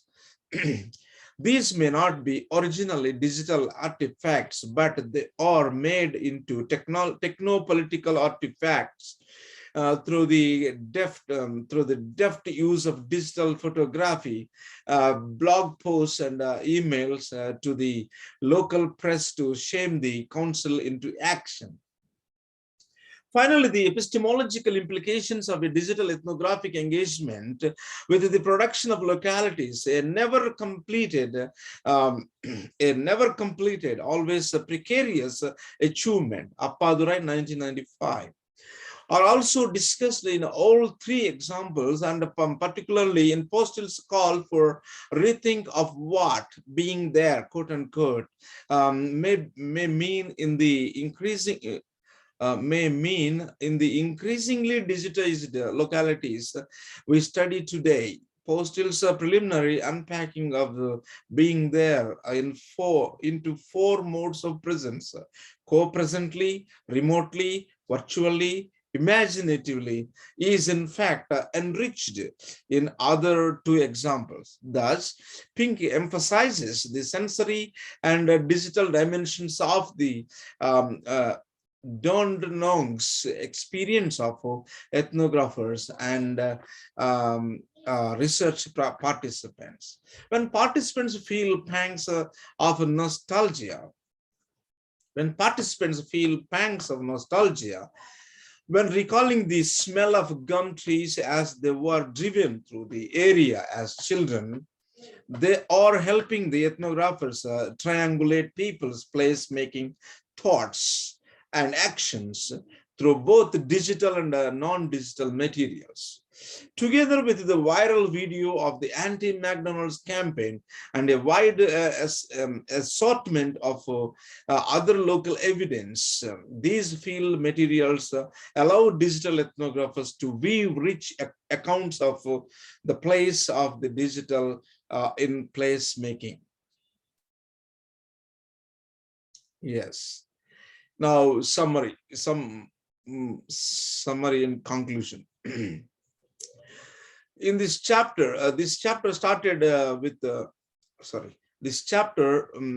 started by reviewing some of the earlier approaches to the study of conceptualization of locality within the social sciences, notably by the Chicago School of Sociology with its pioneering studies on urban neighborhoods.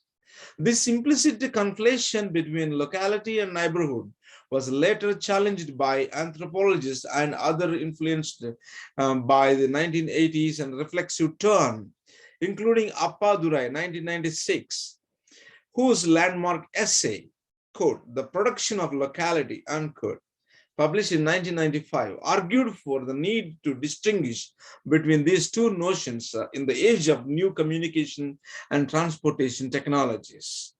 A similar argument was put forward by Meyrovich and other advocates of the idea that we not inhibit localities in which the global and local are deeply implicated in each other. Missing form of most of these accounts is the middle level of the nation state, without which technology-centered regions such as Silicon Valley in the USA or multimedia super corridor in Malaysia cannot be understood, as we saw in the examples above. Our inquiry into the digital ethnographic dimensions of the production of locality took us to the closely related notion of placemaking, drawing from the work of Massey, 2005, Ping, 2012, Sileto, 2007. We suggested that digital technologies, I repeat, our inquiry into the digital ethnographic dimensions of the production of locality took us to the closely related notion of place making, drawing from the work of Massey, Ping, Massey 2005, Ping 2012, Sileto 2007. The others suggested that digital ethnographies are inseparable from the evolution of local forms of knowledge and place making, and that makes little sense to separate the digital from the non-digital in our research and theorization about locality. This emphasizes on local knowledge, Gadde, 1973, is closely related to another well-known Gaddean term discussed later in the chapter, being there. This emphasis on local knowledge is closely related to another well-known Gaddean term discussed later in the chapter, being there. 1998, Gadde, 1998. As we have just seen, digital ethnographers can be in a local quote, field of residential affairs, unquote, Postill 2011, in many different ways, including remotely, and often we become as proficient as many of our research participants in switching and mixing digital technologies as we strive to maintain and deepen our local knowledge while keeping in touch. But today's localities are not only produced at the intersection of physical locals and the digital, I repeat, but today's localities are not only produced at the intersection of physical locales, and the quote, the digital, unquote. Sometimes this form of production can take place almost entirely within a virtual environment such as Second Life or a massively multiplayer game. Increasingly, such socio-technological processes are shaped by algorithms over which ordinary users may have little control. For instance, the music sharing site Last.fm draws from users' digital trails to co-create neighborhoods that are based not on a geospatial location, but rather on musical state. With their versatile combination of digital and non-digital research tools, ethnographers are well placed to chart and analyze the ongoing changes and continuities in the production or reproduction of locality.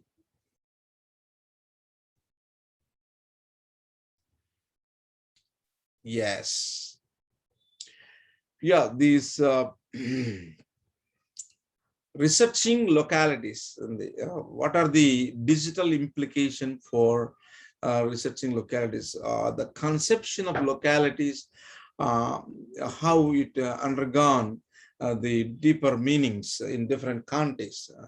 The authors have given us different examples how the conception of locality is perceived as the technological advancements through digital media and mobile phones or internet or the online forums, all these things have made the difference in addressing their problems or their community needs or their memories and all those things. So this is very interesting. Researching the localities, and how different placemaking, the concept of placemaking, all these concepts, or I'm going to give short notes. I will post in our WhatsApp group, Digital Ethnography Learning and Action Group. So we learn how to do digital ethnography and we act upon it. We produce ethnographic drafts and we publish, and how these digital implications in our day-to-day lives, how things are undergone and how problems are addressed, and what anthropology have to offer in this digital era, and how things are changing, or what are the continuities and discontinuities, and what are the implications of digital media technologies and internet mediated spaces, and how the families and the marketplace neighborhoods are redefined by the local and global intersection, facilitated by these digital technologies and the internet mediation. All these things are of utmost important for digital ethnographers. So I bring these things to your notice because we are trying to learn how to engage in digital ethnography and how to produce knowledge. Why we want to learn digital ethnography? Because we want to produce knowledge. Why we want to produce knowledge? Without knowledge and theory, there is no applications are futile and unproductive. So why we need to apply the anthropology, or why we want to apply the anthropological insights and knowledge and methods? To address the human problems, to improve the human condition, to understand our neighbors better, to respect our spouse, and to respect my spouse, and to bring a stronger family, and to be a good neighbor in the neighborhood, and to be a good citizen of the country, and to be a responsible person on this planet, to be respectful and responsible and productive and cooperative citizen, or of the humankind. So how anthropology can make a positive difference? That's what we are heading. Why we need all these skills? Why we want to update our anthropology students and scholars and faculty members? Because once we are equipped, thoroughly trained in these conceptions, who are years of ethnographic endeavor, these conceptions, the great scholars are coming up with the great concepts. So those concepts are trying to explain the cultural and social phenomena, and how the change is being facilitated, how change is resisted, and all these things are very interesting for anthropologists. without understanding these interconnections, these dynamics of change, and trying to implement develop projects of development or facilitation of globalization and the processes of globalization, and it will have repercussions, and it will have the grave dangers sometimes, because the conflict of interest, culture clash, and a lot of amalgamation of different plurality of cultures, and plurality of values, and plurality of customs and morals, and different models of life, and all these things create a really demand the attention of ethnographers, anthropologists particularly. So when ethnographers, their job, the sole job is to create knowledge. And applied anthropologists, applied anthropologists, we come here to apply the anthropological knowledge to solve the problem. That's where we create wisdom.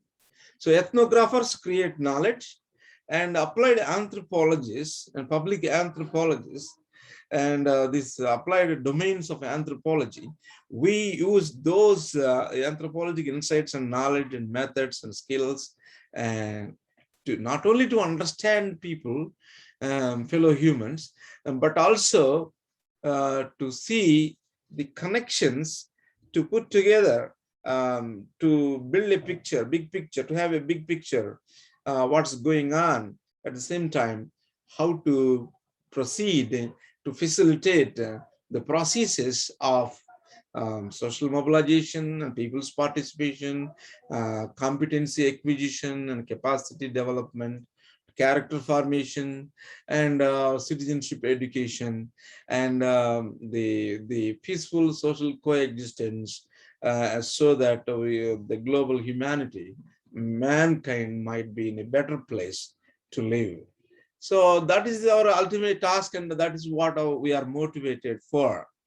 So we need skills in this digital era. So that's why the course, even though it is in its formative stage, so we are trying to bring books and authors and scholars and concepts, and just we read for you, because to create interest, and to promote insights which are already existing and but not known to people. Those existing the anthropological insights and the perspectives and directions and approaches, we are going to spread. We are going to spread not only anthropological insights, we are going to spread anthropological applications. Why? We want to address the contemporary issues, human struggle against a variety of problems. And why we want to address that human struggle, and we want to cater to the total needs of the total mankind or humankind. Why? It is our responsibility. We humans should become human. To be human, being human, and human being. We are in a journey from human being to being human. In that process, we push the required skills and offer the courses, and let us see. And it is a momentum, slowly, like a spark it came, and slowly it came into existence as a virtual institute called International Institute of Anthropological Applications, to equip students and scholars and faculties and practitioners, applied anthropologists, to upgrade their skills, to learn from them, at the same time to train them. It's learning goes two ways, so kind of thing. So that ultimately we want to do some positive impacting programs in our nation, in the local, national, regional, and global, so that we might be responsible people on this planet. Thank you for listening.